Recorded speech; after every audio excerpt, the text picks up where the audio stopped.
Você acredita que a igreja passará ou não pela grande tribulação?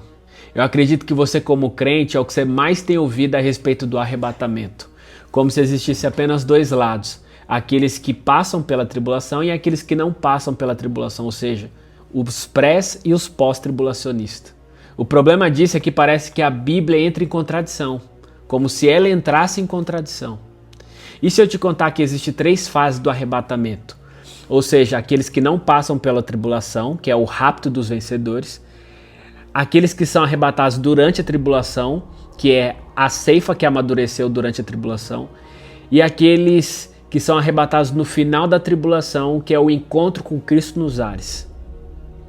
O importante de você entender essas três fases é entender em que fase você pode estar. Porque dependendo como você tem levado sua vida como crente, você pode ser levado antes, durante ou somente no final. Então, se você não quiser passar pelo pior que está para vir sobre a terra, assiste essa aula até o final para você poder entender tudo isso sobre o arrebatamento antes da tribulação, durante e no final.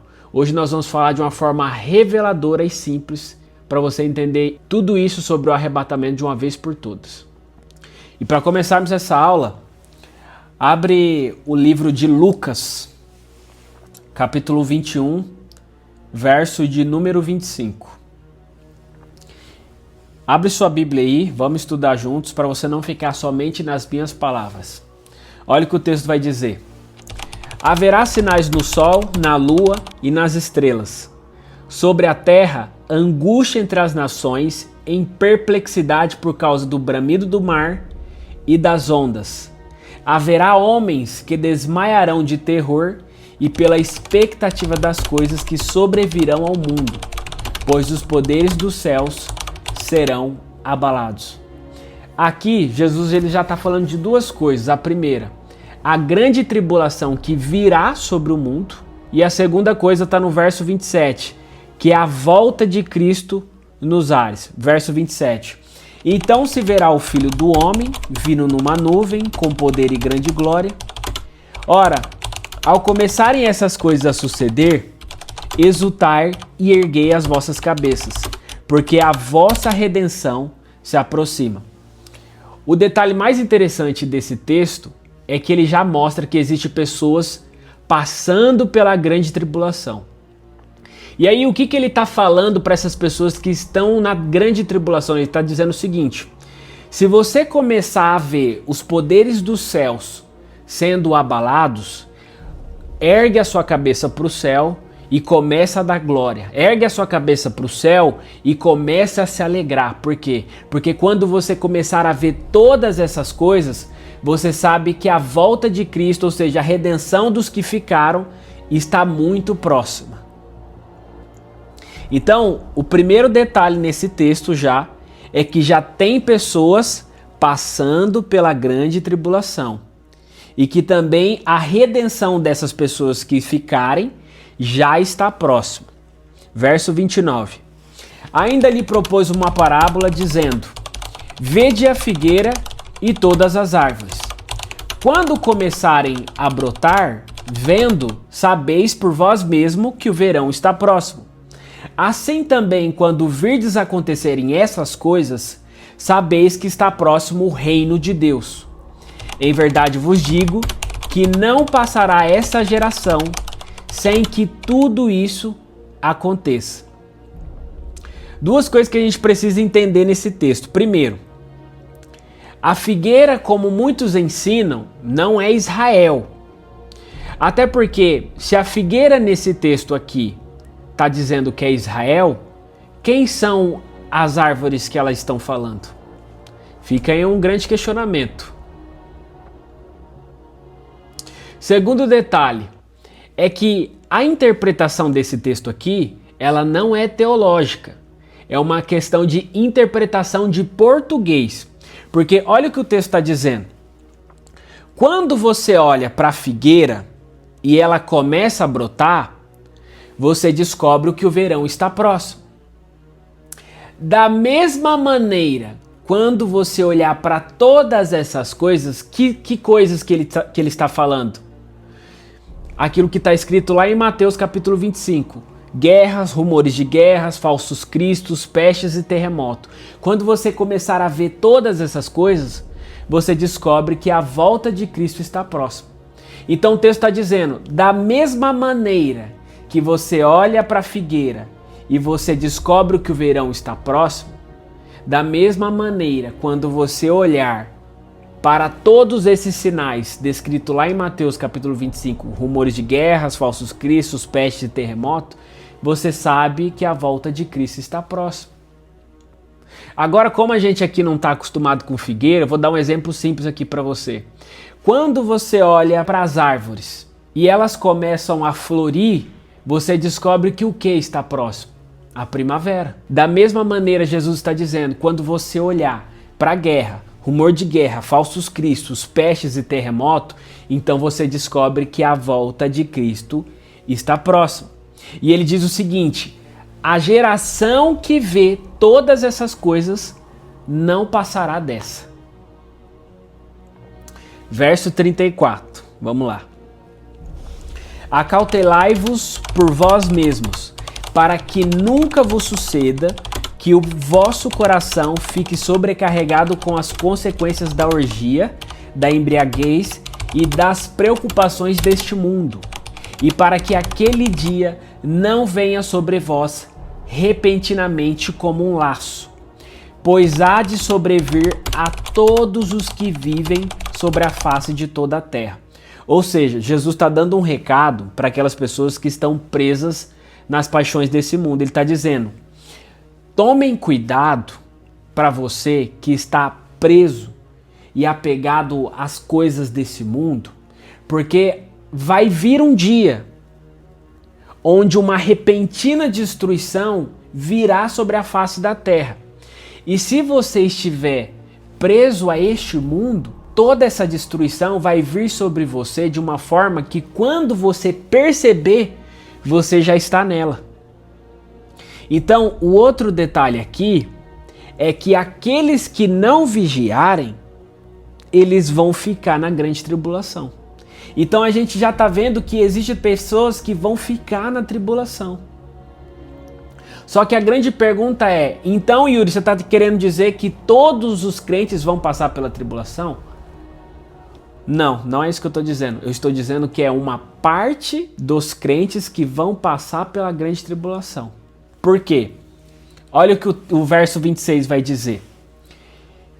Vigiai, pois, a todo tempo orando, para que possais escapar de todas essas coisas que têm de suceder e estar em pé na presença do Filho do Homem. Ou seja, o verso anterior, ele mostra pessoas que estão tão presas nas paixões do mundo que a repentina destruição, ou seja, a grande tribulação virá sobre elas que elas não vão perceber e já estarão na tribulação. Só que existe um outro lado onde aqueles que estarão vigiando e também vão estar em oração, essas pessoas, elas irão escapar de todas essas coisas que têm de acontecer sobre a terra. Que todas essas coisas? Aquilo que ele vai falar lá no início do verso 25. Ou seja, ele está falando da grande tribulação. Então, só nesse texto, aqui já desmonta aqueles ensinamentos onde os caras ficam discutindo. Você é pré ou você é pós-tribulacionista? Você acredita que a igreja passa ou que a igreja não passa pela tribulação? Por quê? Porque aqui já mostra pessoas que são levadas, que podem ser levadas antes porque estava vigiando, e existe um grupo de pessoas que está tão apegado com as coisas do mundo, mesmo sendo crente, eles vão ficar na tribulação. Por quê?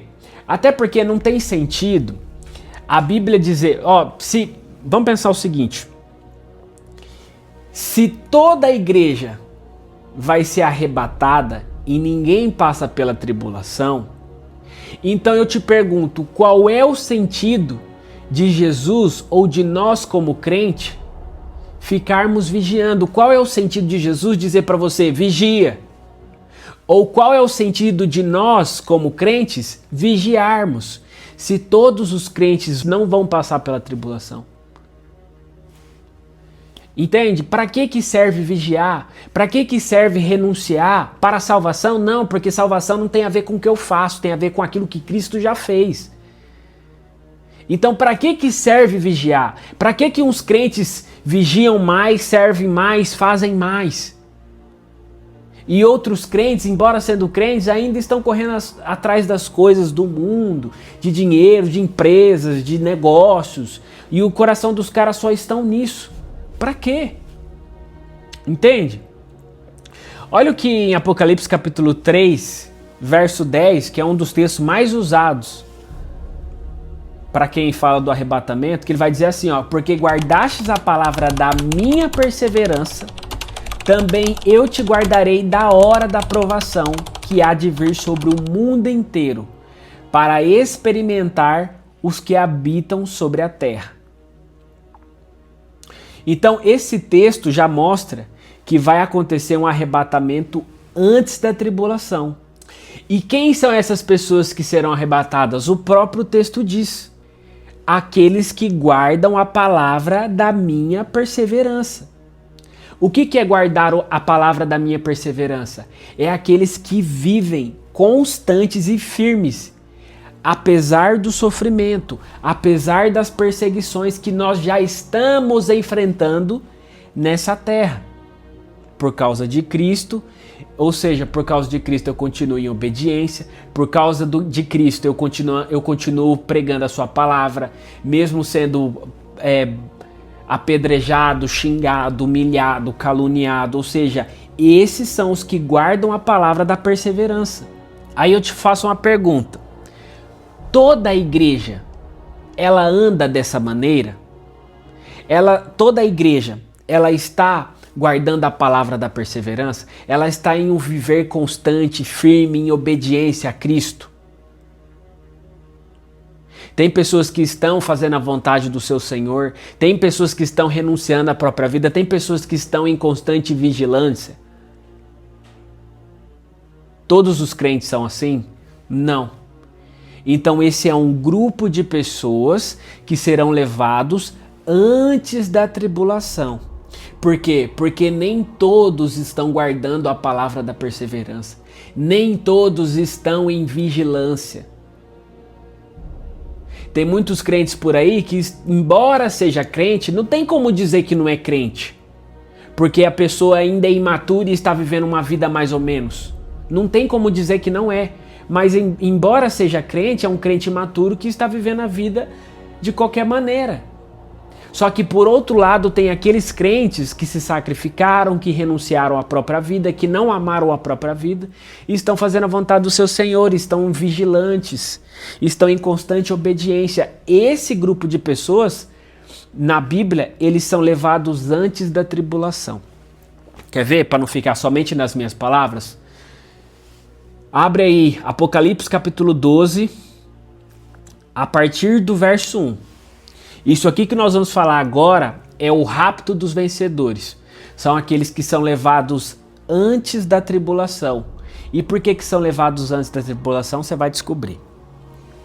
Verso 1 de Apocalipse 12.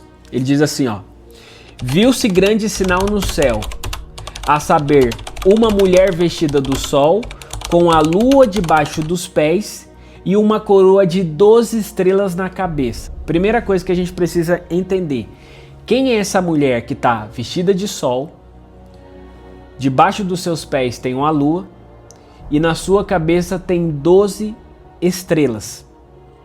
Essa mulher, ela é a igreja. Por quê? Porque ela está revestida de sol, e a palavra fala que Cristo, ele é o sol da justiça. Ou seja, a mulher que representa a igreja, ela está revestida de Cristo. A igreja está revestida de Cristo. E por que tem a lua debaixo dos seus pés? Porque a lua ela é uma tipologia da encarnação de Cristo. E Cristo ele também é o fundamento da igreja. E por que ela tem 12 estrelas na sua cabeça? Porque o governo da igreja ele é apostólico, ou seja, 12 apóstolos. Por isso 12 estrelas na sua cabeça. Verso 2. Então essa mulher, que achando-se grávida, ela grita com as dores de parto, sofrendo tormentos para dar à luz. Ou seja, essa mulher ela está grávida, gritando com dores de partos para dar à luz a um filho. Quem é esse filho? Nós vamos descobrir. Continua o texto, verso 3. Viu-se também outro sinal no céu, e eis um dragão, grande, vermelho, com 7 cabeças, 10 chifres, e na cabeça 7 diademas.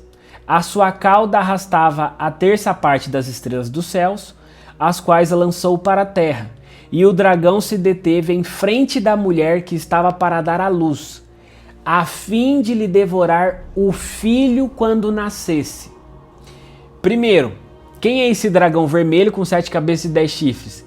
Esse dragão é Satanás. Quando aconteceu uma guerra no terceiro céu, Satanás ele foi expulso, e aí ele levou uma terça parte dos anjos. E quando ele é lançado na terra, agora esse próprio dragão ele está de frente com a mulher, ou seja, de frente com a igreja. Só que quando ele está de frente com a igreja, ele não está preocupado com a igreja, ou seja, com a mulher. Ele quer aquilo que vai sair da mulher, ou seja, o filho da mulher. Ele quer devorar o filho que vai nascer dessa mulher. Quem é esse filho que Satanás quer matar? Vamos descobrir. Nasceu-lhe, pois, um filho varão, que há de reger todas as nações com cetro de ferro. E o seu filho foi arrebatado para Deus até o seu trono. Ou seja, o filho que nasceu da mulher é um filho varão, que há de reger todas as nações com cetro de ferro. Deixa eu contextualizar aqui para você um detalhe muito interessante. Mas primeiro, vamos descobrir aqui. Quem é esse filho varão?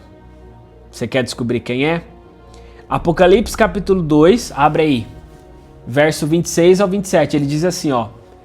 Ao vencedor que guardar até o fim as minhas obras, eu lhes darei autoridade sobre as nações, e com cetro de ferro as governará e as reduzirá a pedaços como se fossem objetos de barro. Ou seja, quem é o filho varão que saiu da mulher, ou seja, que saiu da igreja? Esse filho varão são os vencedores. Tem muitas pessoas que pegam esse texto e eles falam que a mulher, ela é Maria, e o filho que nasce dela é Jesus.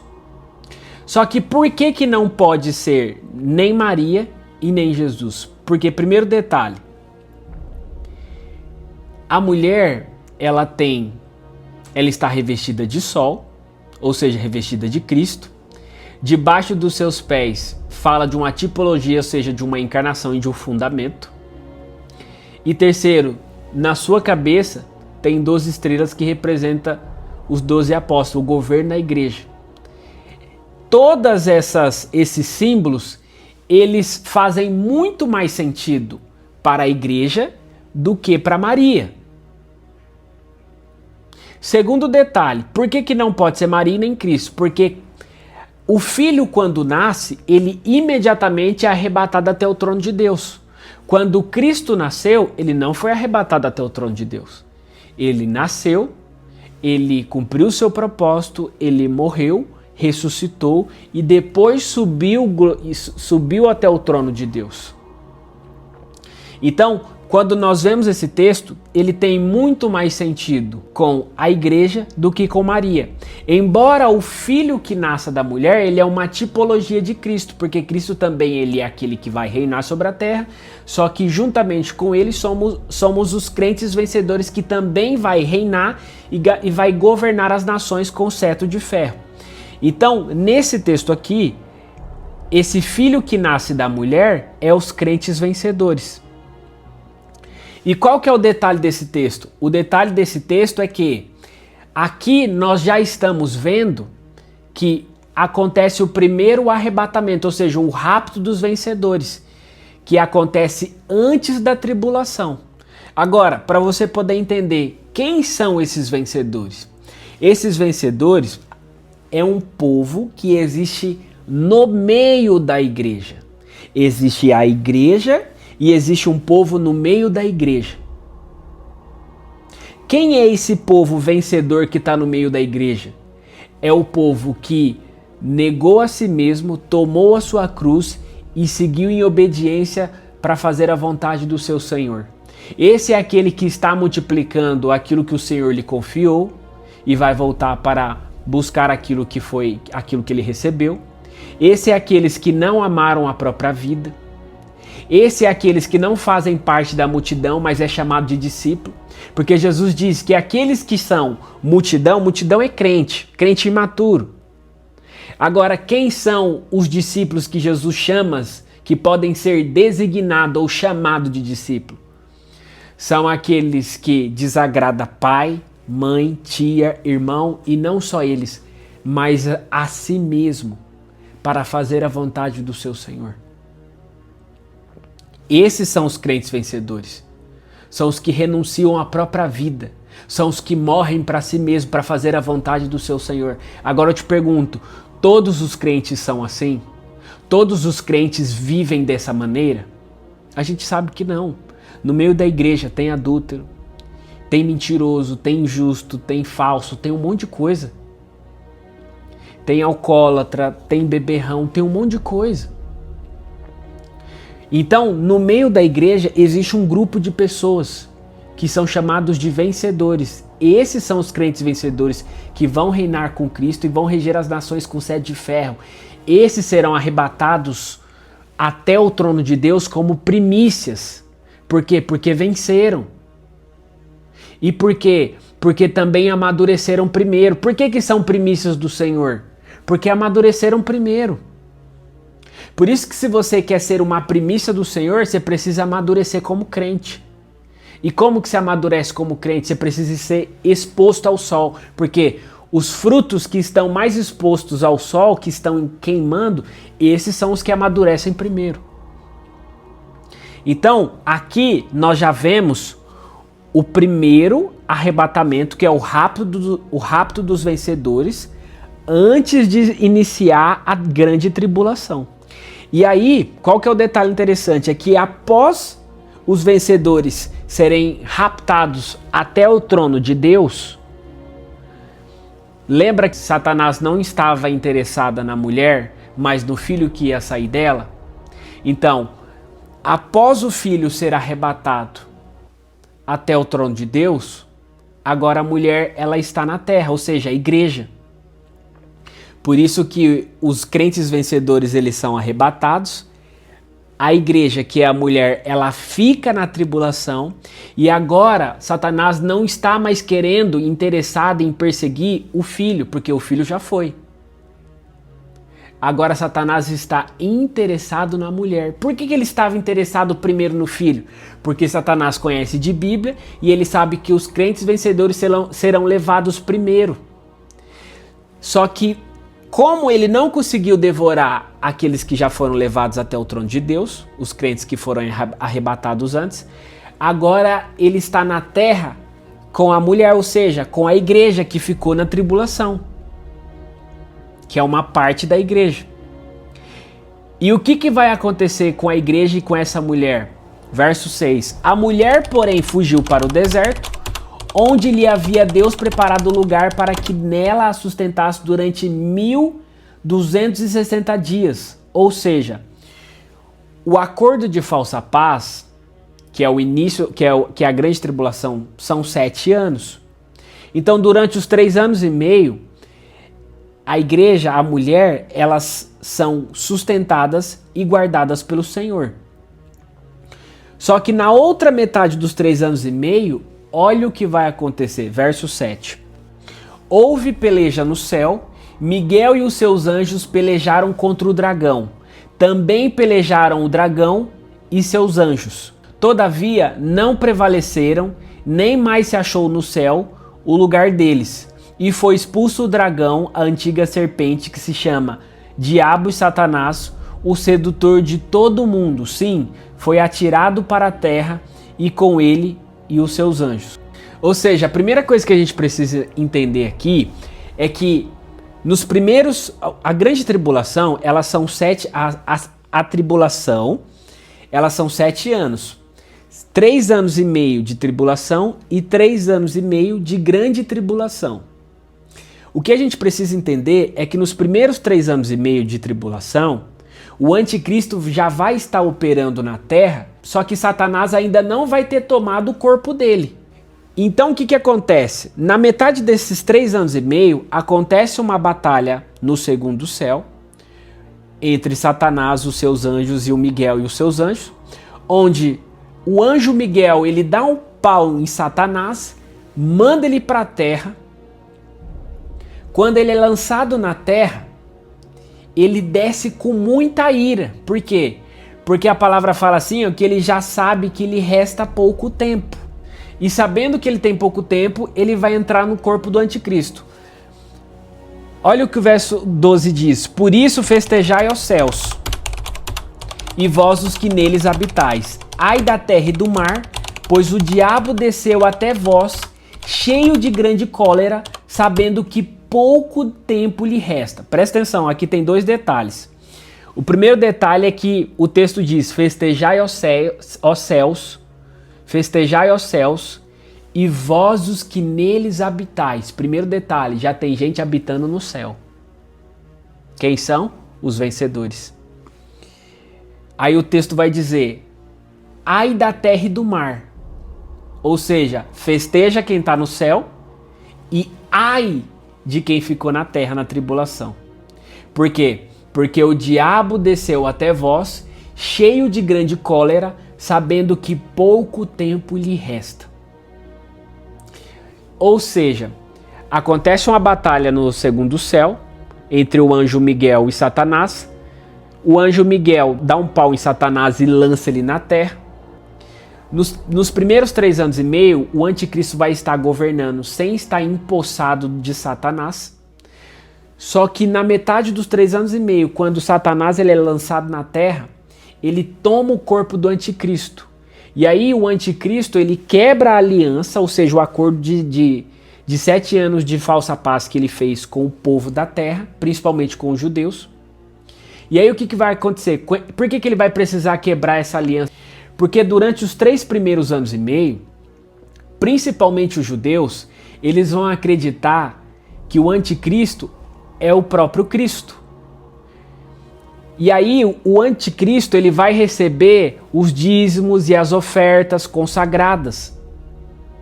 Só que na metade dos 3 anos e meio, Satanás vai tomar o corpo do anticristo e ele vai quebrar essa aliança, esse pacto que ele fez com o povo. E aí ele não vai poder mais receber os dízimos e as ofertas.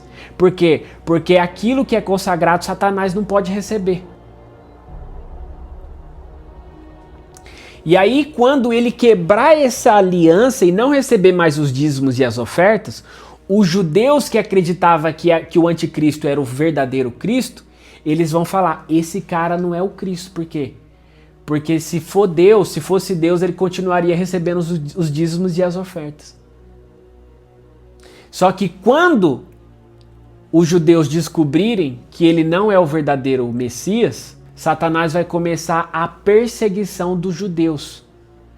Por isso que o texto vai dizer, orem para que a perseguição de vocês não aconteça nem no sábado e nem no inverno. Por quê?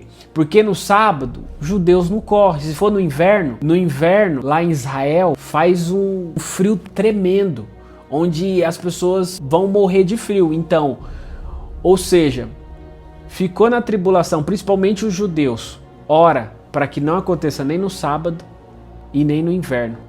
Por quê? Porque no sábado eles não fazem nada, não correm, e no inverno os caras se for para lá vão morrer congelado. E aí vai começar a perseguição de Satanás com os cristãos que ficaram na terra e também com os judeus. Verso 10 e 11 vai dizer assim, ó. Então ouvi grande voz do céu proclamando, agora veio a salvação, o poder, o reino do nosso Deus e a autoridade do seu Cristo, pois foi expulso o acusador de nossos irmãos, o mesmo que os acusa de dia e de noite diante do nosso Deus. Eles, pois, o venceram por causa do sangue do Cordeiro e por causa da palavra do testemunho que deram, e mesmo em face da morte, não amaram a própria vida. Olha o que esse texto está dizendo. Por que que esse povo venceu? Venceu por causa do sangue do Cordeiro, por causa da palavra do testemunho que deram, e em face da morte, não amaram a própria vida. Por isso que aquilo que te faz ser um vencedor e ser levado como primícias do Senhor é não amar a própria vida. O problema é que a maioria dos crentes estão amando a própria vida, vivendo a vida do seu jeito, correndo atrás dos seus sonhos, das suas vontades. Só que esse povo que vence é o povo que não ama a própria vida. Por isso que o sinônimo de vencedor é aquele que nega a si mesmo, toma a sua cruz e segue a Cristo, fazendo a sua vontade. Porque enquanto você está fazendo a sua própria vontade, você ama a sua própria vida. Só pode ser vencedor aquele que nega a própria vida. Então, olha só. Nós vemos em diversos textos até aqui que existem pessoas que são arrebatadas antes da tribulação, que são os crentes vencedores. Esse é o rapto dos vencedores. E também nós vemos que tem crentes que ficaram na tribulação. Por quê? Porque são crentes imaturos, são crentes que não vigiaram, são crentes que não estão em obediência, são crentes que amam a própria vida, são crentes que não fazem a vontade do seu Senhor, são crentes que não estão em vigilância. Esses são os que ficam, os que passam na tribulação. Olha o que o verso 13 diz. Quando, pois, o dragão se viu atirado para a terra, perseguiu a mulher que dera à luz o filho varão.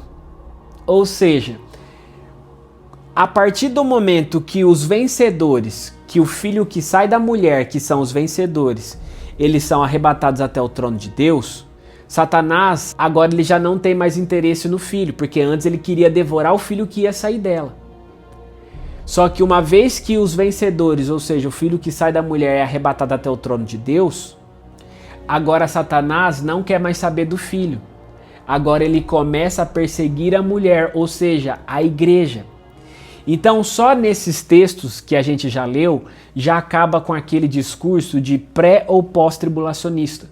Porque aqui nós vemos o rapto dos vencedores, que são arrebatados antes da tribulação, e aqui nós também vemos que a igreja é perseguida por Satanás durante a tribulação. Por quê? Porque ela ficou na tribulação. Então, nem todos os crentes serão arrebatados antes da tribulação. Tem crentes que vai ser arrebatado antes, durante e somente no final. O que depende? Depende do tanto que você amadurece. Se você amadurece primeiro, você é raptado como primícia. Se amadurece durante a tribulação, tem uns que vão amadurecer só durante a tribulação. Esses são a grande ceifa. E tem outros que serão levados somente no final da tribulação. Então nós já vimos o arrebatamento antes e aqueles que ficam na tribulação.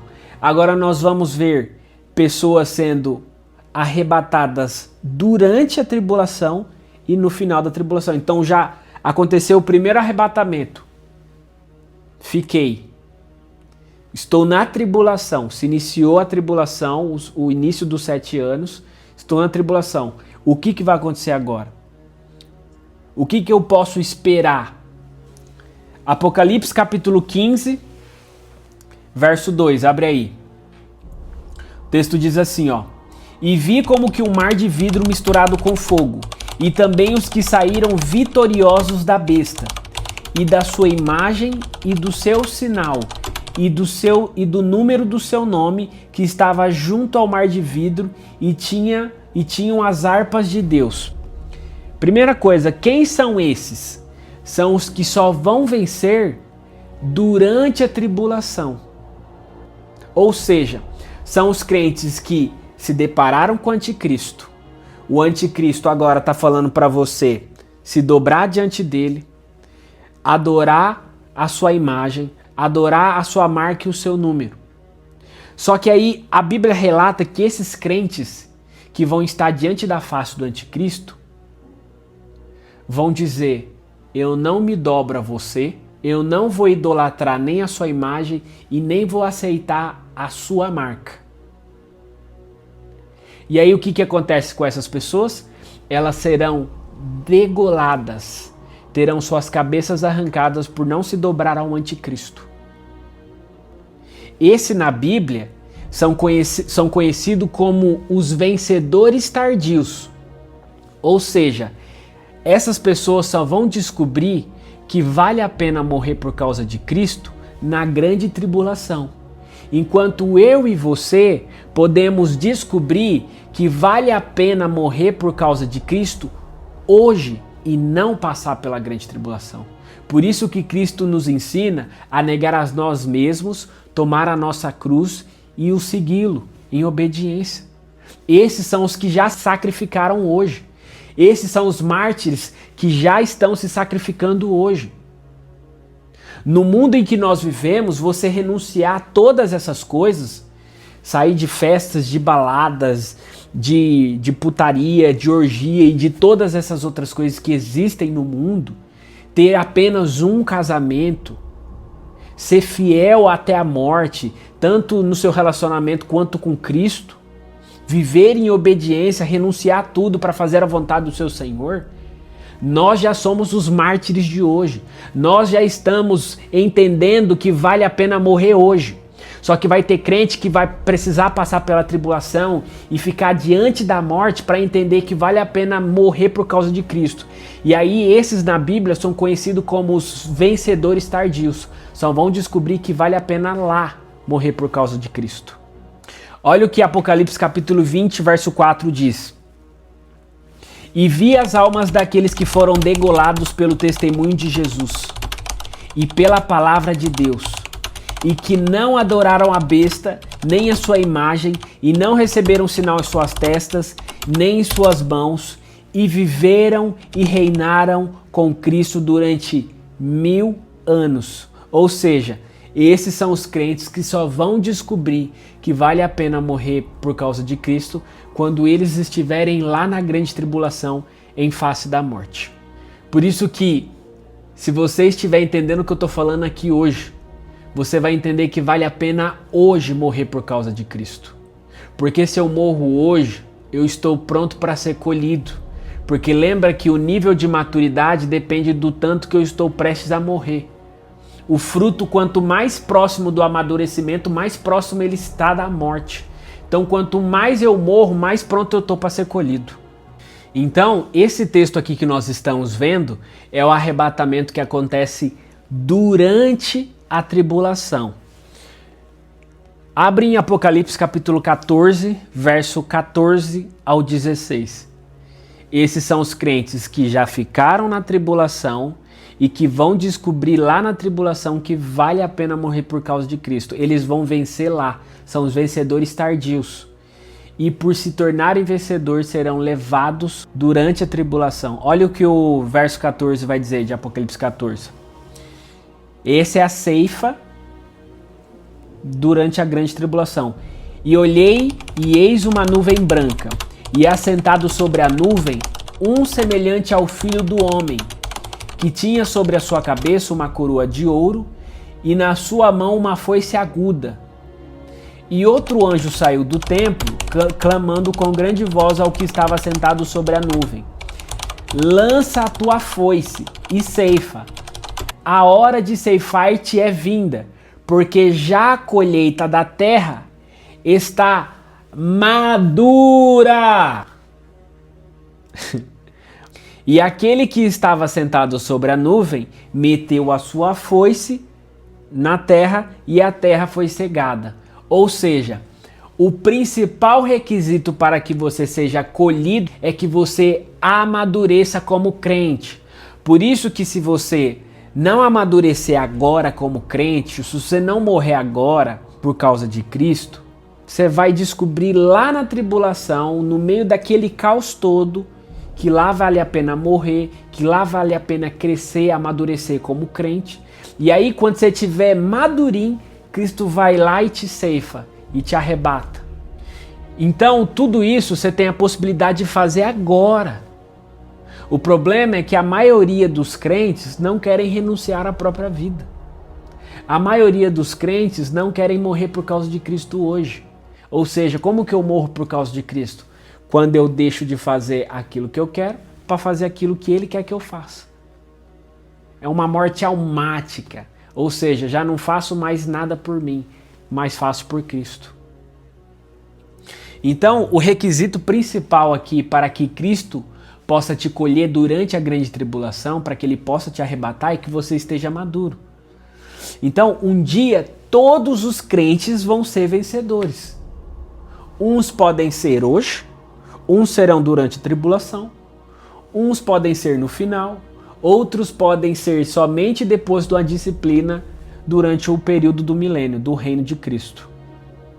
Então aqui nós vemos o arrebatamento antes, que é o rapto dos vencedores. Nós vimos os crentes que amadureceram durante a tribulação e agora nós vamos ver o arrebatamento, ou seja, o encontro com Cristo nos ares no final da tribulação. 1 Tessalonicenses, capítulo 4, verso 16 ao 17, ele diz assim, ó: porque o Senhor mesmo descerá dos céus, os mortos em Cristo ressuscitarão primeiro, depois nós, os vivos, os que ficarmos na tribulação, seremos arrebatados juntamente com Ele entre as nuvens para o encontro do Senhor nos ares. Ou seja, esse é o arrebatamento dos crentes que ficaram na tribulação, e aí no final da tribulação, esses são os que sobreviveram na tribulação, e aí quando Cristo vier em sua glória, os crentes que ficaram, eles serão arrebatados e encontrarão com Cristo nos ares, no final da tribulação. E aí o interessante é que existe aqueles caras que utilizam esse texto para falar que a igreja passa pela tribulação. Aí existe outros textos onde os caras falam que a igreja não passa pela tribulação, quando na realidade existe o rapto dos vencedores antes da tribulação, aqueles que são ceifados, que são os vencedores tardios durante a tribulação, e existe o arrebatamento, ou seja, o encontro com Cristo nos ares no final da tribulação. Mateus capítulo 24, verso 30 a 31, ele fala assim, ó: então aparecerá no céu o Filho do Homem, e todas as tribos da terra se lamentarão e verão o Filho do Homem vindo sobre as nuvens do céu com poder e grande glória. E ele enviará os seus anjos com rijo clamor de trombeta, os quais ajuntarão os seus escolhidos desde os quatro ventos, de uma a outra extremidade dos céus. Então, esse aqui já fala do arrebatamento no final da tribulação. Então acontecem as três fases. Aqueles que vencem hoje são levados antes, os que vencem na tribulação são levados durante a tribulação, e os que vencem no final são levados no final da tribulação, que é o encontro com Cristo nos ares.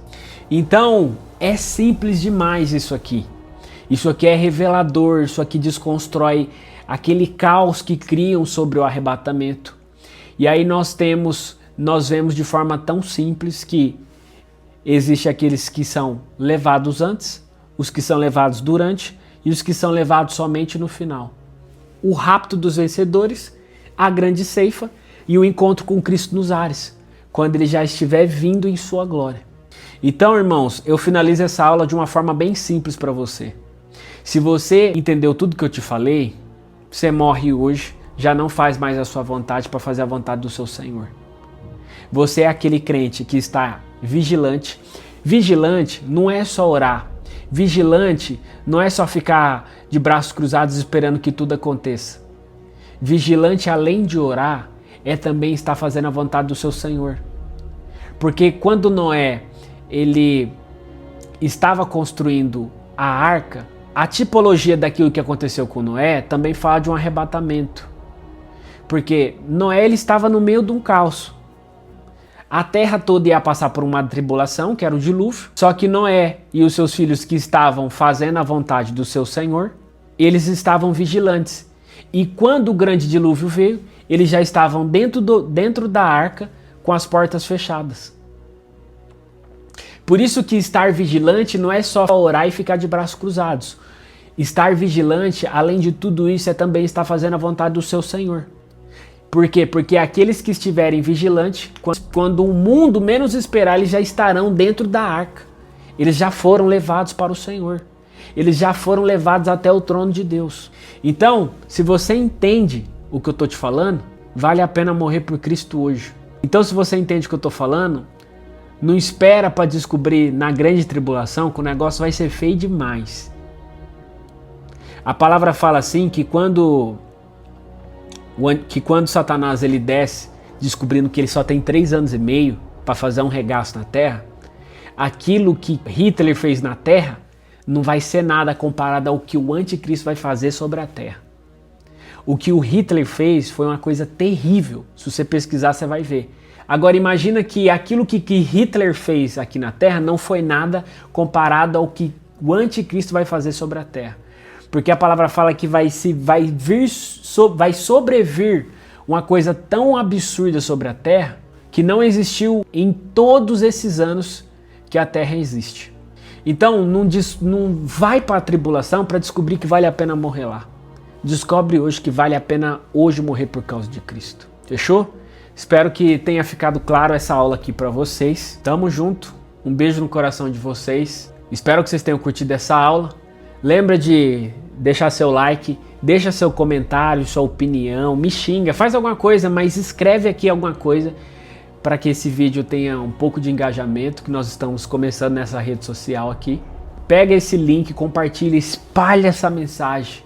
Não seja negligente, espalhe a mensagem do reino, porque o Senhor diz, e o evangelho do reino será pregado em todo o mundo, e então virá o fim. Essa é a mensagem que está aqui dentro. Tamo junto, bora pra cima.